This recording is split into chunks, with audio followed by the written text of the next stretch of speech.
hari ini tentang metafora dalam nama anak-anak masyarakat Banjar itu lah kok. Enggak. Metafora lah, amun ngarani anaknya sudah lajimpang lah. Tapi kalau digabungkan sama metafora ini maksudnya kayak apa, Bu? Baiklah belajar di hari ini ulun dikawani oleh Bapak Humaydi dan anaknya Sawaludin. Hari ini kita memandirakan salah satu budaya Banjar, yaitu biasanya apabila seorang anak itu lahir, maka buahnya batasmiah. Batasmiah itu memberikan nama, Bu. Jadi kita tuh baca banyak tuh memberi ngaran. Memberi ngaran ini Bu kada sembarangan. Ada alasannya. Nah, kadang-kadang memberi ngaran itu bukan hanya identitas atau misalnya menciri itu ngarannya misalnya Muhammad kada. Jadi ada memang salah satunya. Identitas itu memang salah satu. Tapi ada lagi dari nama itu kadang-kadang orang tuanya ada pandangan tertentu atau harapan tertentu atau pola pemikiran tertentu. Nah, makanya memberi ngaran itu ada proses pemilihannya. Jadi kada sembarangan.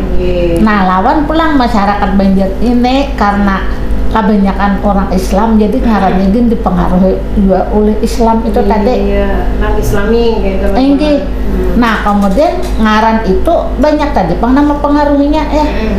Bahan ngaran itu bisa dipengaruhi dilihat dari sifat orang tua atau dipilih dari tokoh yang dikagumi atau dipilih dari penanda keturunan. Artinya mungkin ada ngaran keturunan yang sama, ada dia kombinasi ayah lawan abahnya. Nah, amang kita melihat pun abon, contohnya ngaran Kamariah. Karena kalau benar Kamariah pamatuna inilah.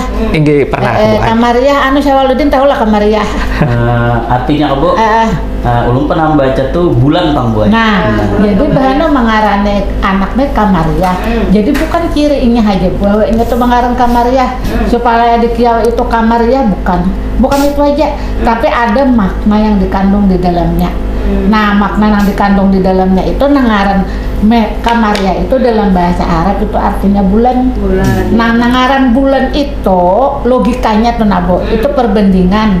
Nah, perbandingan tuh bulan itu cahayanya indah. Nah, kemudian menerangi kegelapan. Nah, jadi itu membandingkan bahwa anak ini nantinya seperti bulan bercahaya indah menerangi kegelapan. Nah, itu disebut dengan membandingkan tidak secara langsung. Jadi kada sembarangan memberi ngaran kita. Ya kalau paham Baide. Jadi selalu ada alasan. Makanya bahan orang ada pengaran Saddam Hussein ya. Nah, kenapa Saddam Hussein? Karena tokoh Islam itu presiden dari Irak. Dari mana? Nah, dari Irak. Itu kan dia orang yang hafiz Quran, kemudian pemimpin yang dikagumi. Ya, yang dikagumi. Jadi ada bangaran anak tuh Saddam Hussein. Jadi ada alasannya itu pala. Kada mau orang tuh mengambil ngaran dari nama penjahat. Karena kalau lah, katanya baik. Jadi pasti ada alasan. Nah, itu yang disebut di dalam bahasa itu paling yang disebut dengan metafora. Memilih nama anak itu ada perbandingannya, perbandingan tapi tidak secara langsung, tapi makna yang dikandung oleh kata tersebut. Nah, yang lebih ahlinya ini sebenarnya Bapak Ahmad Humaydi, Bang. Ya kalau masih belajar juga. Karena Cidini pernah penelitian, baik. Jadi Cidini meneliti betul kalau ulun ini pengamat aja.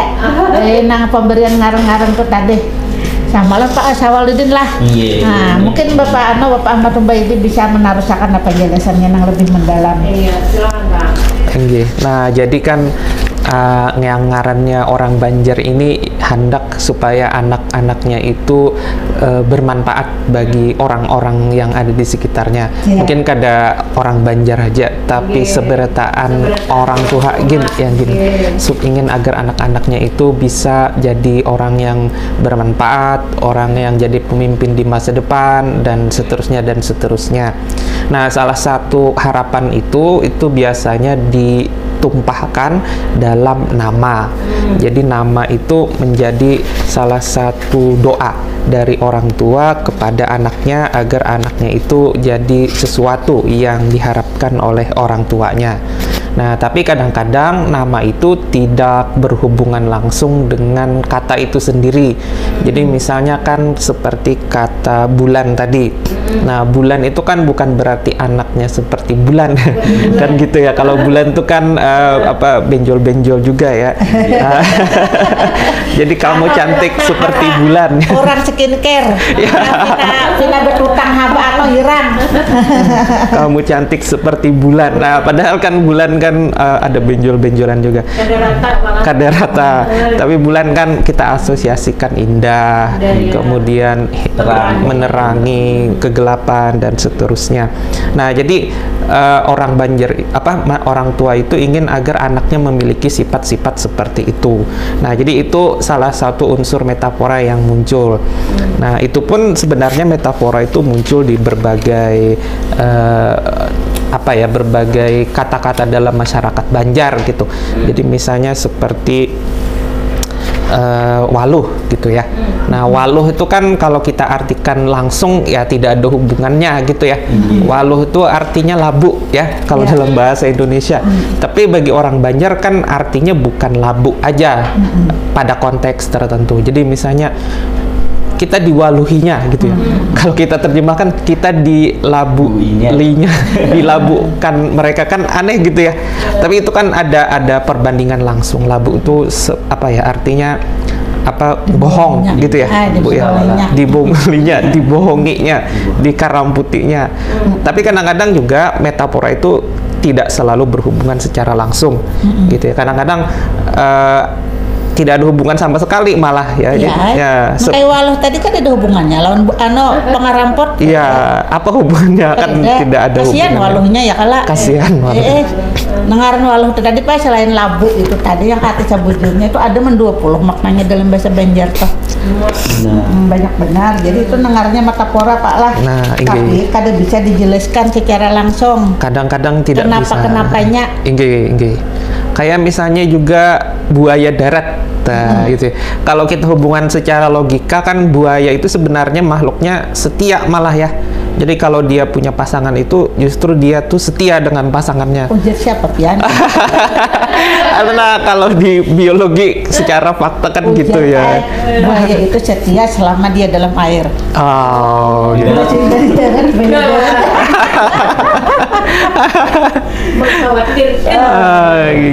Bujur aja jawab kalau jadi buaya itu akan setia selama dia berada dalam air. Aslinya ya kalau pala. Tapi kalau udah naik ke darat, jadi buaya darat lain lagi kisahnya. Mungkin kalau suami itu di rumah setia gitu Bu ya. Kalau di luar rumah bisa berubah.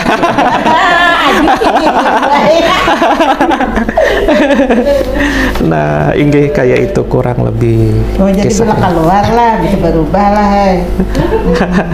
Hanya tahu ulun Pak. Nah, kira-kira aja Pang. Nah, habis itu kalau masyarakat Banjar itu kedudukan nama ini dalam masyarakat Banjar juga cukup tinggi. Jadi ketika masyarakat Banjar ingin memberikan nama, mereka itu punya tahapan tersendiri. Ya mungkin bukan hanya masyarakat Banjar ya, tapi masyarakat yang lain pun seperti itu. Tapi kalau dalam masyarakat Banjar seperti yang disampaikan Ibu Ida tadi, ada salah satu tahapan yang namanya itu tasmiyah gitu ya. Kalau tasmiyah itu berasal dari bahasa Arab, tasmiyah artinya itu nama. Nah, jadi biasanya juga kalau orang Banjar itu berbarengan antara betasmiyah dengan beakikah. Ya biasanya gitu, walaupun tidak sering-sering. Duit salajur beakikah. Nah, anak kambing itu ini kademanya 2 juta Pak Ai. Iya. Apalagi anak lakian ya kalau Bu. Woi, kong 4 juta. 2. Belum misalnya orang hendak kambing bintalo kan. Belain pulang boy kambingnya nukar. Kami tahu. Tinggi kan betasmiyah itu kambing. Jadi kadang mau kambingnya aja disaji orang. Baru orang hendak kambing bintalo ya kalau jadi terpaksa jual nukar haruan. Ini kayak itu boy. Makanya di Banjarnya ada mamang kami Bintalo. Ada. Kisahnya. Paham Idin. Paham. Ini. Nah, ini. Selain kambing, Intaluran sendiri. Jadi bukan kambingnya namanya Intalo. Ayo kita lanjutkan pulang.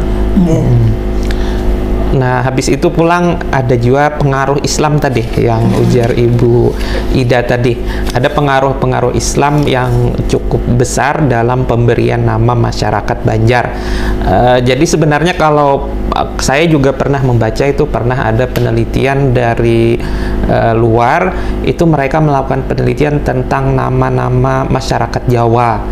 Jadi mereka mengklasifikasikan nama itu ada 3. Jadi nama Jawa asli, nama Jawa dan campuran Arab, kemudian nama Arab gitu. Jadi berdasarkan statistik dari tahun sekian sampai tahun sekian, ternyata nama Jawa asli itu semakin menurun dan nama yang murni Arab itu justru yang lebih banyak gitu.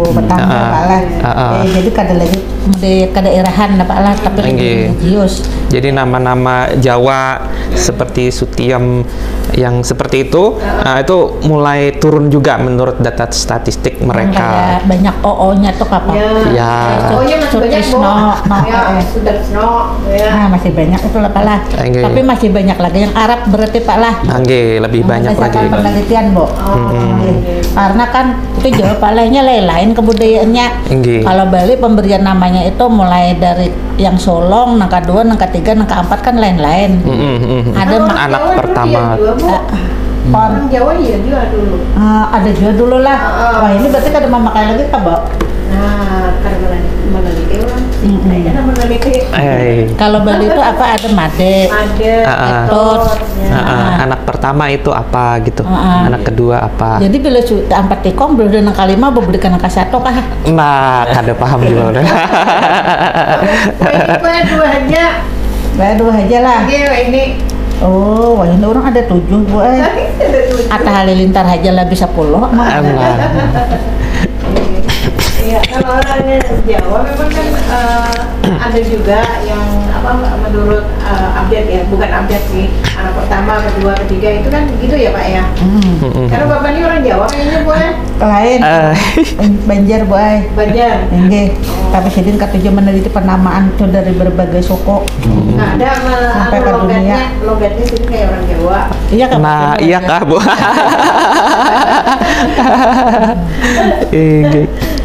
Nah, begitu juga dengan masyarakat Banjar tadi. Jadi pengaruh Islamnya itu sangat kuat dalam pemberian nama. Ya, karena agamis tadi ya Pak ya. Apalagi kan orang Banjar ini dikenal dengan sifatnya yang sangat religius. Jadi ulama-ulama itu sangat dihormati dalam masyarakat Banjar. Makanya banyak anak tuh dengarane anak ngaran ulama ya kalau Pak. Jadi yang hubungannya nyalon agama itu bahana mengarani anak itu nang ada di Quran ya. Tapi bahana salah ambil Abu Jahal. Ada boleh kalau Pak. Nah, jadi selain nama yang ada di Quran, tapi juga harus dilihat maknanya lawan sejarahnya. Jadi kada sembarangan mengarang toh. Kalau zaman dulu kan Bu, orang Banjar nih sebelum Islam masuk itu memberi ngaran anak nih yang seperti apa? Ada lagi yang meneliti Bu. Kalau yang orang Banjar itu kan dahulu tuh sebenarnya sudah Islam Pak lah. Sudah Islam, jadi bukan yang paling awal memang sudah Islam Bu, karena banyak pedagang dari India ya yang datang ke Indonesia itu sejak zaman dulu. Jadi kalau ini apa lokasinya ya? Kalau Kalimantan Selatan itu memang menurut Alpani Daud itu memang dulunya itu didiami oleh masyarakat Dayak gitu ya. Kemudian secara berangsur-angsur masyarakat Banjar itu mulai berpindah ke sini ke Kalimantan Selatan secara bertahap. Kemudian mulai lebih banyak malas akhirnya daripada masyarakat yang lebih awal.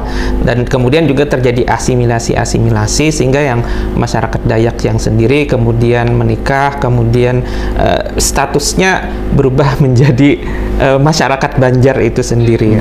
Gitu. Menurut sejarahnya sih kurang lebih begitu. Tapi kalau masyarakat Banjarnya sendiri memang lebih dikenal dengan agama Islamnya. Gitu. Jadi misalnya kalau dalam pemberian nama itu ketika orang Banjar ingin memberikan nama anaknya seperti Bulan gitu ya. Nah, kan ada banyak pilihan nama sebenarnya. Jadi kalau dari bahasa Yunani itu misalnya Cynthia. Nah, Cynthia itu kan bulan gitu ya. Cindy, bulan jadi juga. Bahasa bulan kadang mesti dalam bahasa Arab aja Pak lah. Jadi bisa juga bahasa Persia lah. Bahasa Inggris lah. Bahasa Inggris. Tapi yang mereka pilih kan umumnya lebih banyak bahasa Arab gitu ya. Untuk menunjukkan identitas bahwa mereka ini masyarakat yang religius gitu, salah satunya. Supaya anaknya juga religius. Ada lagi karena pengaruh Islam itu tadi memberi ngaran Nabi. Enggih. Banyak lah. Banyak. Kalau Sawaludin ini Ahmad lah. Enggih boy. Nah Ahmad kalau ulun ini kada tahu dia arti nama ulun ini. Cuman ulun mengartikan Ahmad tuh kan seorang laki-laki itu dalam bahasa Arab. Syawal itu berarti lahir di bulan Syawal. Din itu agama ya kalau nah seorang laki-laki yang lahir di bulan Syawal membawa agama buat. Nah ulun nama artikan. Jadi apa itu pengaruh dari agama Islam kalau lawan ini nampu ada satu peristiwa begitu kan, biasanya itu digabungkan gitu ya, mungkin nama itu. Jadi banyak faktor yang orang ingin memberi nama dengan anak itu ya. Jadi biasanya sifat dari yang dimiliki orang tua bagaimana, kemudian tokoh yang dikagumi itu siapa, bisa juga penanda keturunan, jadi nama orang tua itu muncul juga di nama anak ya, bisa juga kombinasi ayah dan ibu. Ulun anak mahasiswa ulun ada ngarannya Arham, bingung ulun dalam agama Islam juga ada Arham, ini maknanya apa? Ulun penasaran, ulun tak kenapa ulun artinya Arham, misalnya Abah Ardiansyah, diambil Arham itu umahnya Hamidah, jadi Arham, jadi Ardiansyah lah Hamidah. Itu kali gue kesamaannya, kali dia itu bukan makna di dalam salah satu bahasa, tapi gabungan dari ayah dan ibu. Nah, untung anak ulun kada ulun gabung abah lawan mamanya. Jadi ngaran abahnya Imam, ngaran ulun Ida, jaka digabung Imek kan.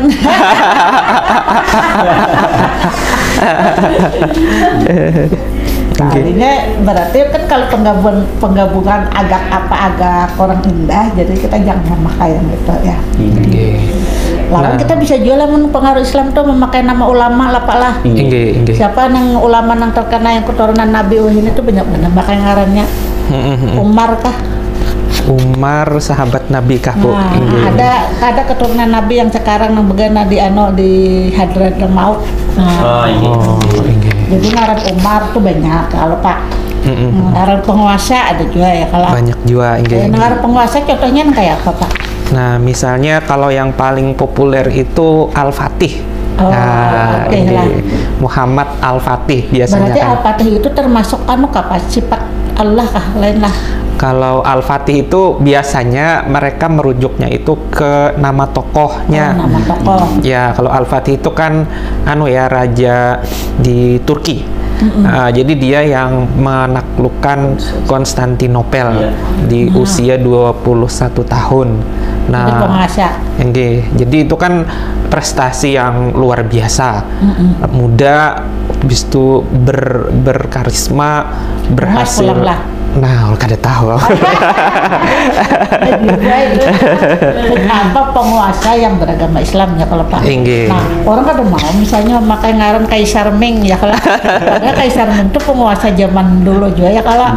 Nah, itu mengarahnya bahwa pengaruh Islam itu lebih besar pada pemberian anak. Ada juga Pak yang orang terkenal nama itu tadi. Nah, kayak apa contohnya yang orang terkenal? Kalau dulu itu yang lagi boomingnya itu anaknya Anang Hermansyah dengan siapa istrinya? Aurel Krisdayanti. Satunya. Nah bininya nah hanyar kah? Asanti. Nah, Asanti. itu kan anak penggemar. anak pertamanya itu kan itu namanya itu siapa? Hermansyah. Yang Arsy. Nah, Arsy. Yang jelas betakunan ulun tuh anak bini kan maka dulu anak pertama ulun lalu Aurel. Cahaya kalau Arsy. Cahaya kah? Jadi Arsy itu apa namanya? Aras ya, tempat tertinggi, singgasana tertinggi. Nah, jadi kan waktu Anang Hermansyah dan Santi tadi lahir, diberi nama Arsy. Nah, jadi itu kan terkenal tuh namanya. Nah, jadi orang-orang tua itu kemudian terinspirasi. Jadi salah satu teman saya pun akhirnya memberikan namanya itu. Arsy, jadi tempat tertinggi lah. Ya, singgasana tertinggi. Sabira Arsy. Jadi itu terkenal namanya itu, jadi orang 42 menurutnya lah. Bisa jujur nih ngaran tuh karakter fiksi ya lah Pak. Inggih, ada kayak juga. Contohnya tuh ada lah orang ngaran Doraemon. Ada tahu lah. Nah, yang pernah ulun temui itu ngarannya itu Genta. Genta. Jadi kenapa Genta? Jadi ngaran bujurnya kan Muhammad Genta Safiullah. Nah, kenapa namanya Genta? Habis setelah ditanyakan ternyata Genta itu adalah nama salah satu tokoh utama dalam novel fiksi. Judulnya 5 cm. Mungkin kalau Syawal pernah nonton tuh. Pernah. Jadi itu waktu itu terkenal sekali. Jadi ceritanya itu kan ada 5 orang pemuda. Nah, salah satu nama tokohnya itu Genta. Jadi dia itu yang paling sifatnya itu leadershipnya tuh tinggi. Jadi dia yang pimpinannya bagus. Dia memimpin kawan-kawannya. Jadi waktu itu naik gunung ya. Apa nama gunungnya? Semeru. Gunung Semeru. Dan itu akhirnya dari situ orang tuanya itu terinspirasi. Tapi ada juga Bu satu yang menarik nih. Saya pernah dapat juga si orang tuanya ini memberi namanya itu, anaknya itu Yuki Adriana Hasuna. Nah, kalau Yuki itu sebenarnya artinya salju. Gitu ya. Tapi dia itu ternyata bukan dari saljunya itu sendiri mengambil namanya, tapi dari salah satu karakter game online. Nama game online itu Sword Art Online yang terkenal tahun 2013. Yang beri ngaran anak inspirasinya tuh bisa dari mana aja. Yuki Asuna. Jadi Yuki Adriana Hasuna. Berarti lah bila karakter dari karakter fiksi ini bilanya kada tapi bagus, orang kada mampu juga ya kalau kayak Upin Ipin kan. Ya lah pala. Amun Doraemon kan apa juga orang kada mau lah ambil lah. Atau siapa tuh nang toko Simon ya kalau sebagian kan karena mungkin ada karakternya mungkin ungah lalu orang kadang hendak mambil ngarang tuh, jadi yang biasanya memiliki sisi positif lah, jiwa kepemimpinan, kepahlawanan dan sebagainya yang bagus. Nah, itu bisa juga diambil dari karakter fiksi. Tanpa kembali dari Ratu Bedehulu. Makna yang dikandung lawan Ratu tuh biasanya cantik ya kalau Pak. Kemudian bini penguasa ya kalau bisa juga jadi penguasanya kayak Ratu Elizabeth kan. Jadi itu ngarannya sifat yang kuat dari tokoh Ratu. Lalu diambil nama Ratu ya kalau. Nah, cuma yang menarik tadi ngaran-ngaran orang Bahari tadi Bu lah. Orang Wahine ini. Kenapa lah mengaran Cubit? Nah, kenapa itu? Kalau ulun tadi ngaran Cabut itu ya menyawidan tar aja Cabut kenang-kenangan ya. Ngaran anaknya Cabut jadi supan naik kira-kira lah menggenal kalau tapi itulah nang Baharinya kan, tapi banyak memikirkan kan, tapi banyak bertimbang-timbang. Wah ini banyak pilihan yang cantik ngaran ya kalau. Ini orang Bahari itu apa nanti dilihat itu pernah dilihat pulang dilihat iyalah. Kira-kira kayak kejadian tadi tuh kan rupanya rasa istimewa benar kejadian tadi, aneh kan mungkin lah. Tapi mulai tahun ini Bu kada boleh lagi mengarani anak yang sebuting ngaran aja. Kayak tadi kan sabut sudah kan sebutin kosakata aja tuh. Nah, Jadi amun paling sedikit berapa? paling sedikit. Jadi ini ada peraturan Dua. Permendagri Tiga. paling sedikit itu 2 kata. Dua. Ah, ah. Kalau setahu ulun tuh kalau boleh paspor itu minimal harus punya 3 kata. Ya, itu Jadi kalau ulun tidak ke Malasari dia babin Kabah supaya minimal 3. Jadi bila anaknya 1 kata, abahnya 1 suku, babin lagi KKE. Jadi harus ada surat keterangan lahir sampai KKE itu tadi. Nah, jadi itu untuk kepentingan paspor. Iya. Jadi kalau pemerintah itu mungkin dia mau melihat supaya mudah urusan gitu tadi. Lawan ngaran sabuting kayak nang ke memiskinan kosakata. Cuma jangan juga kepanjangan ya kalau kayaknya ada muat ijazah. Iya. Penyaturannya berapa Pak? 60 kata. 60 kata. Oh, 60 kata muat lah ijazahnya itu. 60 huruf enggak. Kata aja 60 kata kebanyakan. Ada baris ngaran. 60 huruf sama spasinya Bu. Enggak. Jadi macam-macam Bu lah pengaran orang tua Bahari itu membaringkan tadi Bu. Ada nang terlihat peristiwa misalnya gerhana, Iya. dengaran gerhana Bu. Iya, ini ada banyak pertimbangan. Wah, ini kan masyarakatnya sudah kebanyakan berpendidikan tinggi ya, kalau jadi pasti mereka punya harapan yang tinggi terhadap anak. Jadi mereka sangat banyak pertimbangan untuk memberi nama anak. Jadi harus kalau misalnya kita mengambil metafora atau analogi secara tidak langsung harus memiliki estetika dan makna yang bagus. Estetika itu artinya memiliki keindahan nama itu. Nah, kemudian maknanya juga bagus. Jadi walaupun nama itu bagus, kalau tidak estetika, tidak memiliki makna yang bagus juga tidak mau. Tinggi. Ada Jadi ya. adik saya itu Pak punya anak laki-laki semua, 3 orang, dan selalu diawali per. Nah, jadi Peri, Oh. kemudian Firda, nah, kemudian Asal dia Perdi, nah, asal jangan Firaun. Kalau mau nambahin lagi, tiga aja jasanya. Per apalagi bingung. Jangan Firaun. Tapi ada juga Bu Ait tahun 2017. Nah, ulun pernah membaca nih. Tahun 2017 tuh pernah ada orang tua memberi ngaran anaknya Indonesia. Nah, kenapa Indonesia tuh?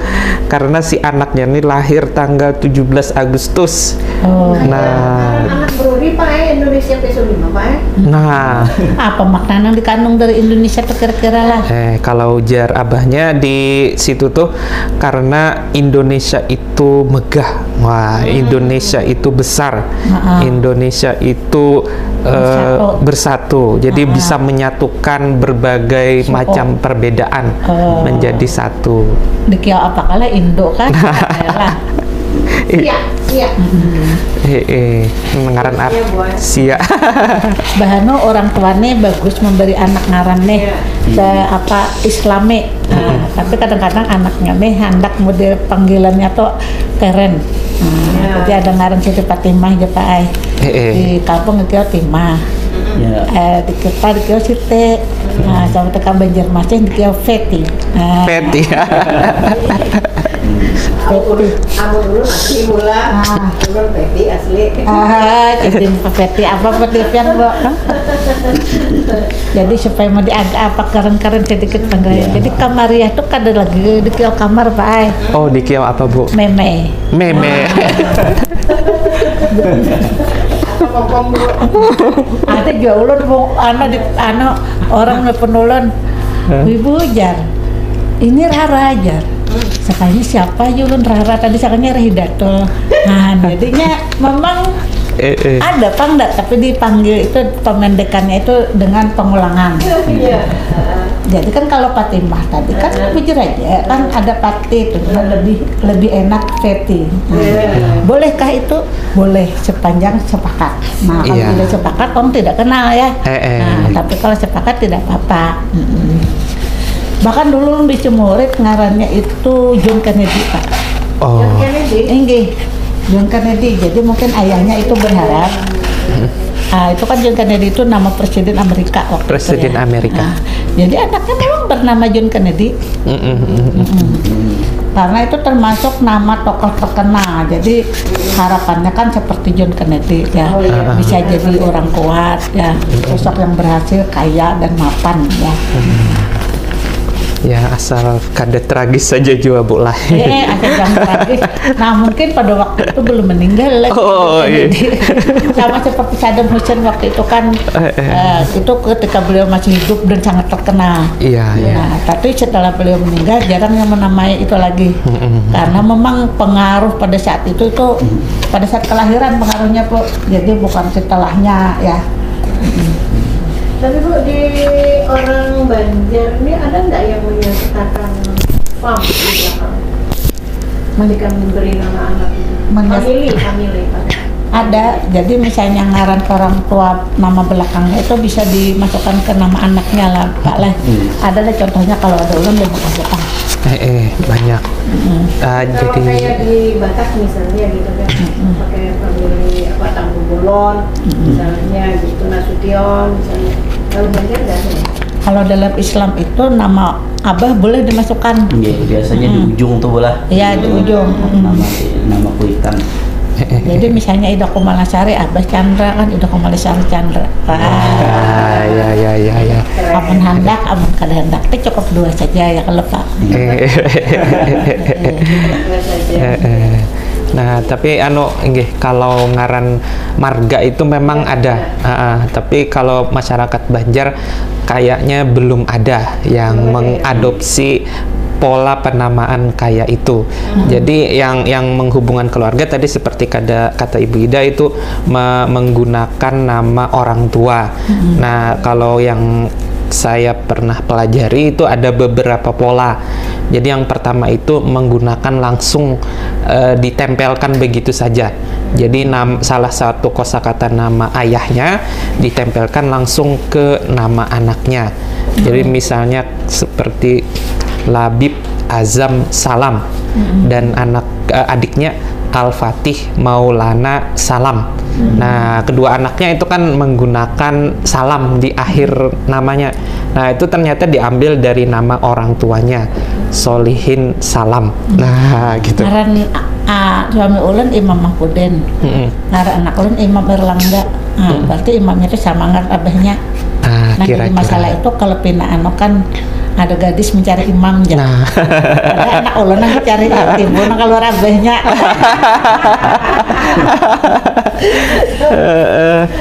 Tapi ada juga kan negatifnya kan itu begaya Pak. Begaya, bujuran kayak itu. Tapi memang abahnya memang bercanda begitu aja timbul yang dicari abahnya kalau namanya sama. Oh iya. Pokoknya yang keluar Bang. Ini. Nah, Bu sudah sampai di penghujung perjumpaan. Mungkin ada yang bisa disimpulkan dari penamaan di masyarakat Banjar ini.